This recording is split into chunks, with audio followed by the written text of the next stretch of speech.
Raw Truth Stories of Female Infidelity may contain explicit and questionable content. The views and opinions expressed in this podcast are those of the individual podcaster Rebecca Adams and are not based on the advice of a licensed therapist, psychologist, or psychiatrist. Listener discretion is strongly advised.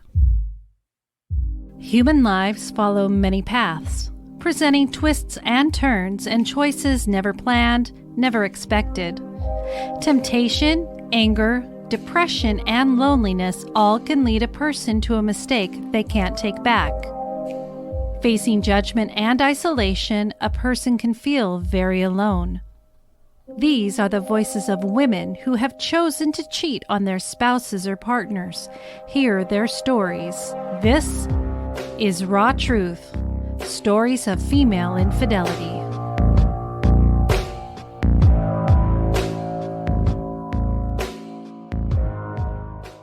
Welcome to Raw Truth, Stories of Female Infidelity. Oh my goodness, today when I'm recording this, it's a beautiful Saturday in the afternoon. It's about 3 o'clock. I've kind of got the house to myself other than dogs.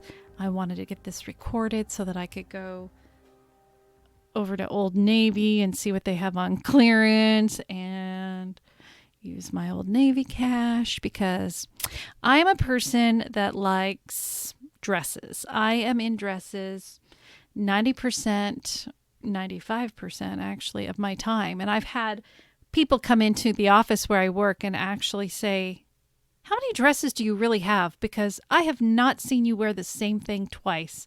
Well, I do have a lot, but not enough to wear one a day for a year or anything like that.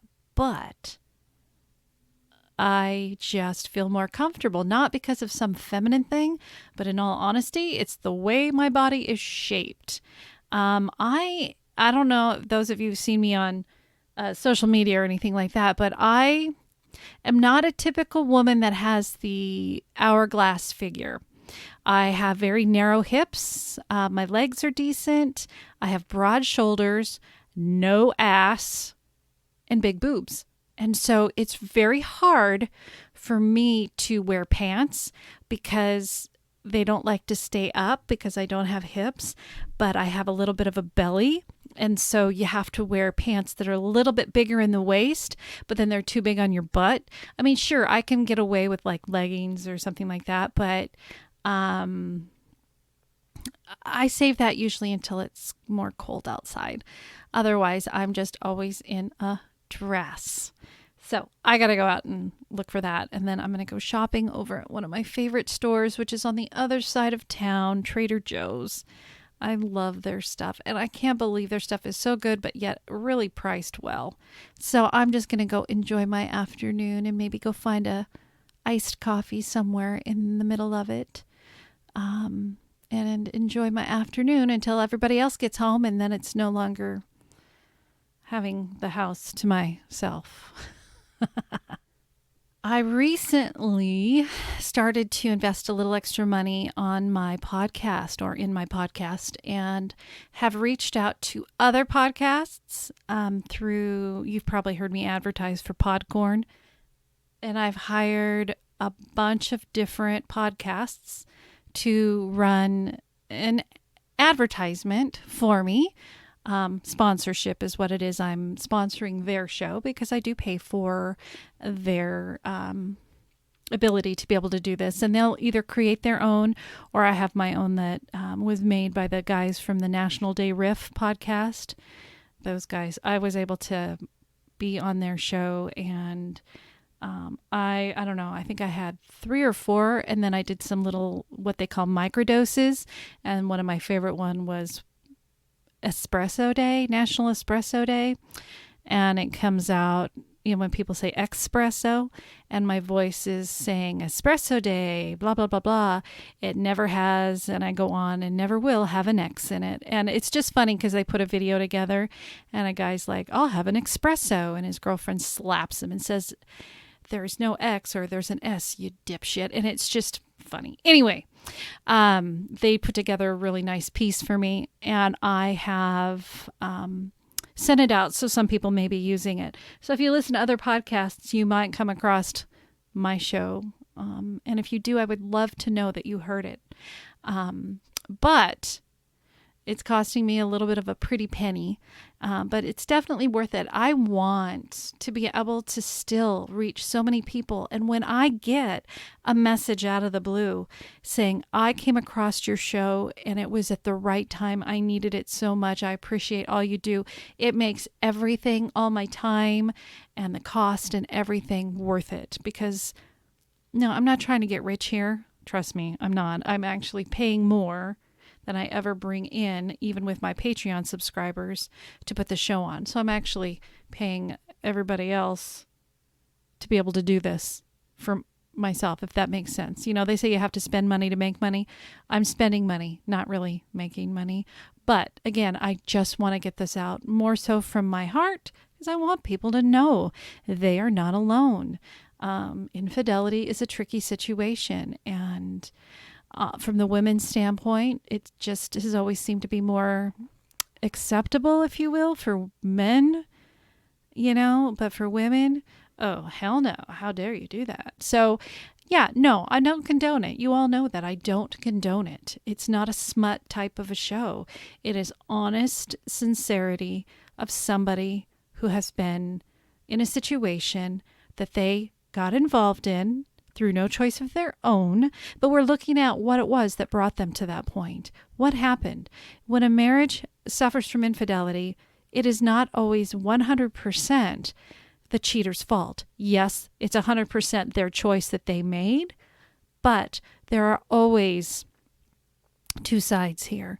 What was going on in the marriage? And it's refreshing because I will talk with the men whose wives cheated, and a lot of them will admit and say, you know, I know that I had stuff to do with it because I was not doing this, or I know that I could have been better at this, and I'm afraid I let her down, which made her earn for attention this way. So again, it's not all pointing fingers. And yeah, whoever chooses to cheat, that's it. That's the word. You chose, you choose, you did it. You didn't have to, but emotionally, whatever, you needed something and you found it, and it is what it is. So the show is about expressing that. This is why. And it helps other people know that if they're concerned about their wives and what they're up to, or another woman is considering, I'm attracted to this person and I didn't think I'd ever be, you know, it just allows them, A, to write it out, and B, to share it, and other people to get a lot of benefit from that. So I encourage you, if you've been listening to my show and you found it helpful, reach out to me. I would love to talk with you. I would love to find out a little bit more about your story because you never know. You know, as these stories have helped you, maybe your story could help somebody else. Today's story is going to be a two-parter, so it's going to be a little long. I think both parts are pretty long, so I am not going to read an article today, but I did want to tell you guys about a few things that are going on. I am working on a second tier for my Patreon. And with that, there will be not just what people already get, but you'll get a shout out on the podcast and a no judgment bracelet mailed to you. And during the month of August, since that's my birthday, there will be an extra gift that I will send along. And just because, you know, it's my birthday and, well, I have to make sure everybody celebrates. So I am working on putting that together, and that'll show up on the Patreon when it's ready. And of course, I'll talk about it on here throughout the whole month, and you'll see it on social media. And I might even put out a little short episode about it saying, hey, when it's ready, so that you guys can just hear it and decide if you want to look at that. Also, a couple of upcoming ponders. I talked about revenge sex and wanting to get information. I've gotten a lot of feedback on that, so I'm about ready to go with that one. Sex toys, and do you use them? What do you think of them? Are they good? Are they bad? Blah, blah, blah, blah. I've gotten a lot of information on that. And then also This one is getting a lot of interesting information, and it's great, and I think it's funny in a way, like I said before, with the cheesy lines. It's always good to have a little bit of a funniness, but it's the strangest location you've ever had sex. And I need a little bit more on that. I would love for you guys to shoot me an email, rebecca.rawtruth@gmail.com. It's anonymous, but I've had some great ones come in, and some of them are unbelievable funny. But I would love that. So please, you're listening to this podcast, just hit pause, open up your email, and then put in the address, rebecca.rawtruth@gmail.com. And just even in the subject line, just tell me where it was or what happened, or you can put it in the body of the email. Infidelity. Both women and men alike have found themselves in situations where they have become unfaithful to their spouse or partner. On the podcast, Raw Truth, Stories of Female Infidelity, you hear stories from women who have been unfaithful, but want to share their stories to help others in similar situations, or to help other people understand why sometimes infidelity happens. But there is still so much more. How does a man cope when he finds out that his wife, girlfriend, or partner has cheated? What are the reasons why a man chooses to cheat? Are they similar to why a woman does?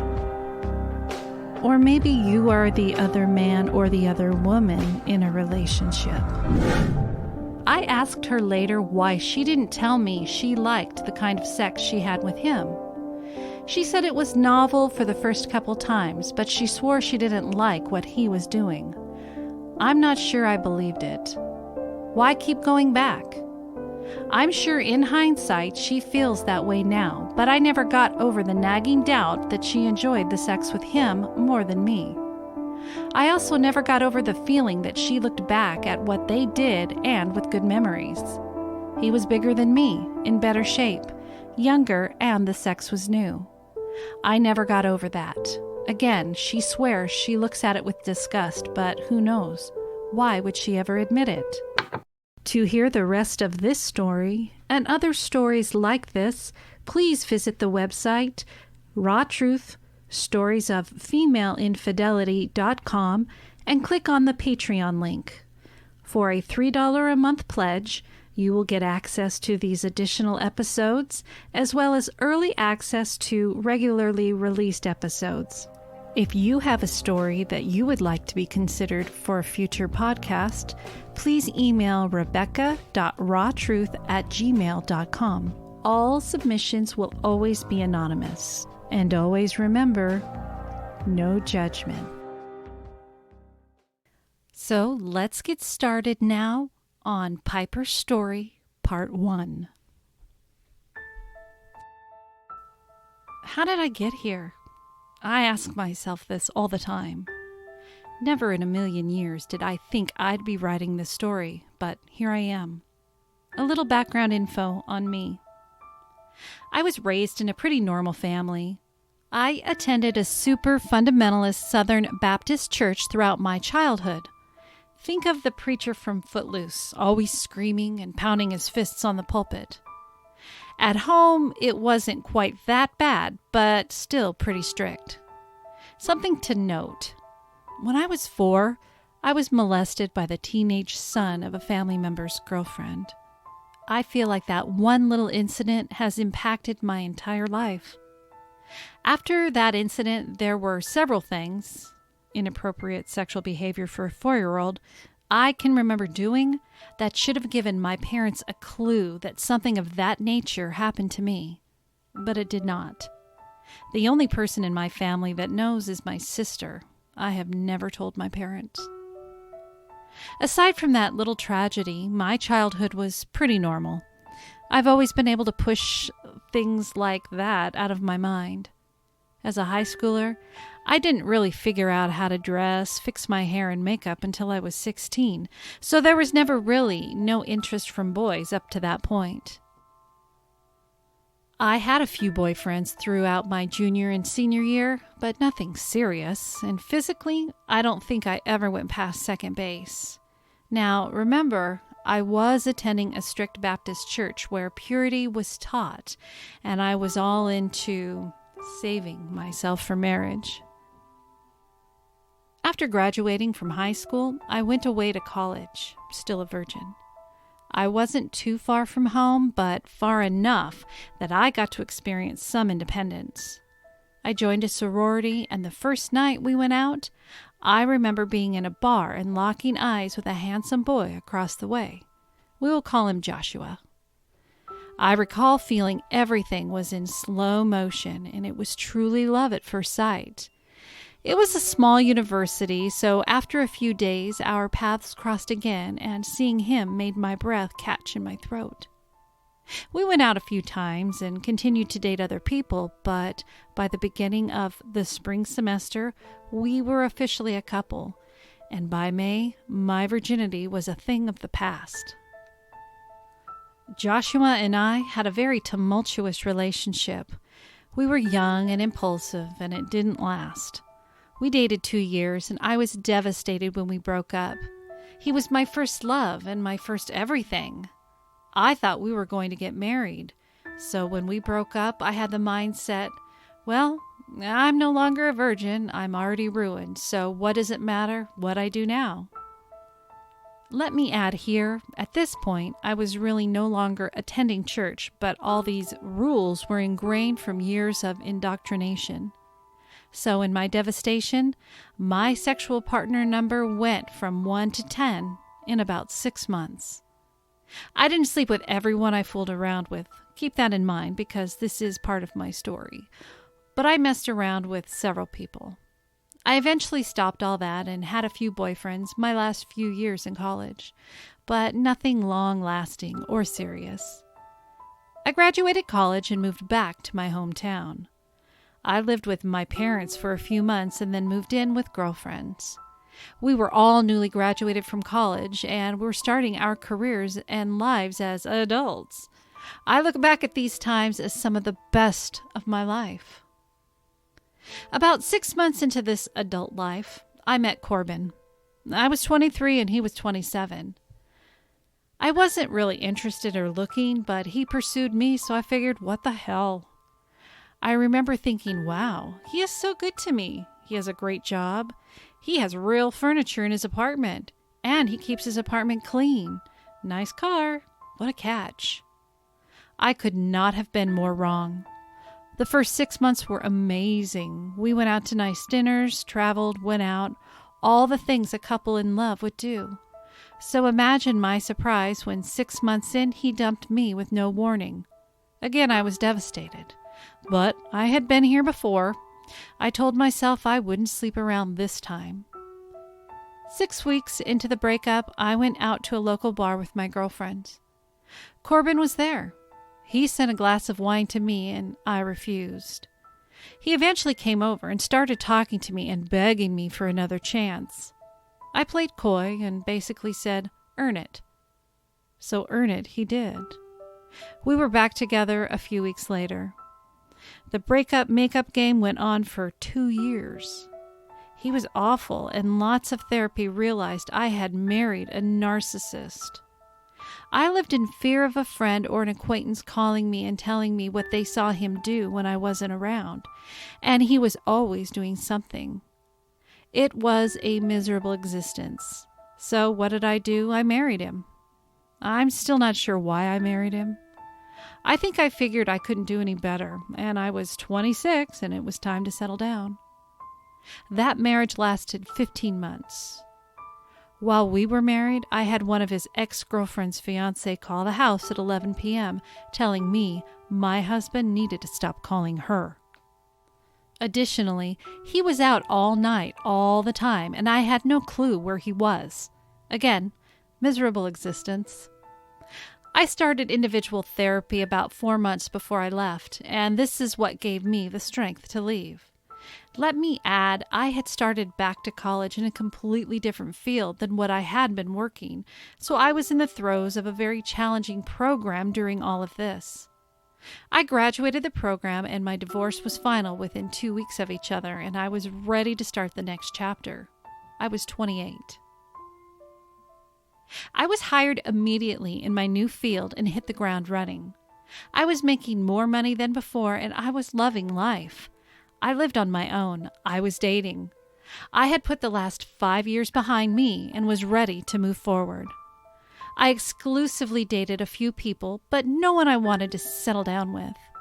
I began casually seeing a coworker, and this went on for several months. We went to dinner and had a below-average sex life, but we never had the talk or defined the relationship. I was okay with this.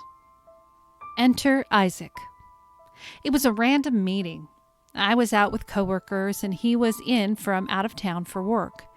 We were standing next to each other at the bar getting drinks, and we started talking. We talked all night, went to another bar, and talked some more. I ended up going back to his hotel room with him. In the hotel room, he kissed me, and it was a kiss that took my breath away. One thing led to another, and we ended up having sex, and it was the best sex I'd had in a long time, maybe ever.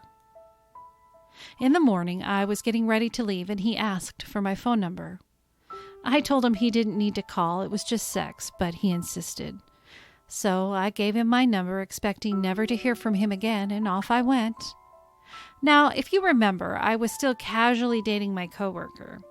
Having a one-night stand with some random guy was kind of the sign that maybe I wasn't into the guy I'd been seeing for months. So, after a few more dates and a few more hookups, I called it off, saying we didn't want the same thing. He agreed, and we parted amicably. A few weeks after that one-night stand, Isaac called. What? No way! He just wanted to say hi and see how I was doing. I was on my way to work, so I couldn't chat long, but I was pleasantly surprised. He told me he comes in town for work pretty regularly and would like to see me again. I agreed and just told him to let me know when he would be here, and if I was off that weekend, we could hang out. So, life went on. He would send me texts to say hello every now and again. I continued dating other people, no sex, but some fooling around, and life was good. Isaac did make it back in town, and we met up. We talked for a bit, but ended back up at his hotel room and, of course, had sex again. Mind-blowing orgasms. He was not the biggest I'd been out with, but he knew how to please a woman. We parted ways again, but this time our communication became more and more frequent. A few months later, we were dating exclusively, and a year from our first encounter, I moved to the state where he was living and moved in with him. We were married 18 months later. Here's a little more detail about Isaac. Isaac is an officer in the military and has a really cool job. It was one of the things that drew me to him. As of this writing, we have been together for 15 years and married for 13. We have 2 beautiful children. We have lived all over the world. I have sacrificed a lot as a military spouse. My career is not what I had envisioned, and I miss my hometown and family. Our marriage has been pretty good. Not perfect by any means, but okay. Isaac can be a dick. He can say some pretty mean shit when he gets mad. He is not patient and is low on empathy. He is very smart and probably the most efficient human being I've ever met. However, since he is damn near perfect at almost everything, he tends to have that standard for everyone, including me, and is not very good at understanding he is the exception, not the norm. For many years, I was completely enamored with him. I thought he was the hottest, sexiest thing, and I was so lucky to have him. In the past few years, this has faded. I feel like I am unappreciated. I am never allowed to be in a bad mood. When I tell him I need more emotion from him, he says, "Look at your life. Look at what you have. Why isn't this enough?" When I tell him I need a friend, he tells me, "I am not your friend. I am your husband." I feel like to him, I am just a semen depository and a doer of all things for our household. I sometimes wonder what would happen if I just stopped doing everything, or if I was incapacitated in some way. What would he do? I don't think he even realizes what he has. He just expects me to do what I've always done, even when I'm sick or even when I'm tired. On top of all of this, he also wants me to have sex with him 4 to 5 times a week. When emotional needs aren't being met, it's hard to want to be physical with someone. A little about me. I am also a highly effective adult, but not to this level. I sometimes feel like a Stepford wife. I look a certain way. I act a certain way. I run our household like a boss. I work in my profession 1 to 2 days a week. I volunteer at my kids' school and in the community, and my house is always clean. I cook almost every night. I run kiddos to their activities and appointments most days of the week. I work out 3+ times a week. I'm always making a meal or doing something for friends or neighbors in need. I am a 40-something-year-old woman. I wear a size 2 and look younger than I am. Not to be conceited, but I am told at least weekly, "Oh my God, you're over 40? I thought you were in your early 30s at most. You look so good." I guess I'm considered an attractive woman. This is odd to me because I have never really felt all that beautiful.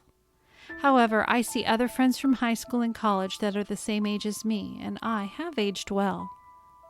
Enough about all that. Let's get down to the meat of the matter, my infidelity. There have been a few instances over the last 5 years. The first one was when my dad died. He had been sick for a while. His death was not sudden. I flew home for the funeral while Isaac stayed back with the kiddos. They were really young and it was a long flight. On the way back home, I had a long layover. I went into a restaurant and had dinner and a few drinks. I was sitting next to a guy also awaiting a flight. We started chatting and continued drinking. Nothing really happened, no sex, but we shared a kiss. He hopped on his plane, me on mine, and that was it. I chalked that up to grief and just trying to find anything to fill the emptiness. I got back home and life did not stop because I was grieving, so I threw myself into being the best mom and wife I could be. Life went on for the next 4 years with minimal to no issues. Isaac and I had a few fights that were super ugly. He is a name caller and he has called me some pretty horrible names when he gets mad. He rarely apologizes and I eventually would just get over it. Enter 2020. The year started out on a sour note and it just got worse from there. A career goal Isaac had was pulled out from under him and we were left with the collateral damage. This was a big blow to his ego and the beginning of a big transition for us. He had always worked 12+ hours and was gone quite a bit. Now he was home a lot and had something to say about what and how I did things. This caused a lot of strife. Throw in there he was extra grumpy and he was miserable to be around. I had a girls' trip planned right before the COVID lockdown started. We had heard about it, but everything was still open. These are my girlfriends from my hometown that I have known forever. We always have so much fun. We met up at the hotel and started catching up and drinking. We eventually made our way to a local bar. We talked about life, our kids, our husbands, and just enjoyed having a little bit of freedom. It wasn't long before a group of guys came over and started talking to us. One guy started chatting me up. We talked about our jobs, our spouses, and our kids. He was very complimentary of my appearance, and I really enjoyed the attention. Soon after, it was time to get back to the hotel, and this gentleman accompanied us outside as we waited for our lift. Before leaving, he pulled me to him, and we kissed a nice, long, passionate kiss. I would have done more, but my friends were pulling me into the car, and we left. I loved that attention from that guy. I loved kissing someone new. I loved knowing I had done it. It gave me butterflies in my stomach for weeks. I also had zero guilt. About a month later, I got a contact request on LinkedIn from Joshua, my first love, my first everything from college. We were in the middle of a lockdown and everyone was home together and I was over it. I had looked him up previously but didn't request him as a contact. I guess he saw I did and then requested me. I accepted and a day later he messaged me. Of course, I messaged back. We were just catching up on life over the last 20 years. We reminisced about our carefree college days and the good times we had. We both apologized for the way we treated each other back then, and he offered condolences about the loss of my father. He had heard through the grapevine when it happened. His messages always made me smile. He seemed to be very much a happily married man, and he had been successful in his career. We are in similar fields and had many discussions about that. He was very complimentary of me, and we didn't say anything inappropriate, but the affirmations he gave me just made me realize I was missing so much from my marriage emotionally. Again, nothing inappropriate, but messaging with him was the highlight of my day. I confided in him about my unhappy marriage, wanting something more in my career, and how I feel like I'm going through a midlife crisis. He always responded with the right thing. He encouraged me to further my career and was a big cheerleader when I accomplished a fitness goal that I'd been working towards. Via messaging, he seemed like the perfect guy, but I'm smart enough to realize he probably is not. It got to a point where it could have crossed the line, but it did not. It seemed like he sensed that and took a step back. I continue to message him to this day, but it's just less frequent. I have never told my husband about this and probably never will. I have no idea if Joshua's wife knew we were messaging or not. Life continued on. COVID lockdown was brutal for me. I had some dark days, but with summer, some COVID restrictions lifted and I just trucked on through life. Isaac continued to be grumpy and was home all the time, and things seemed to get worse. I was just so unhappy. I would tell him repeatedly what I needed from him, and he would just say, "Sorry, can't do it. You have a nice house. We have nice cars. You have everything you could possibly need. Why do you need more?"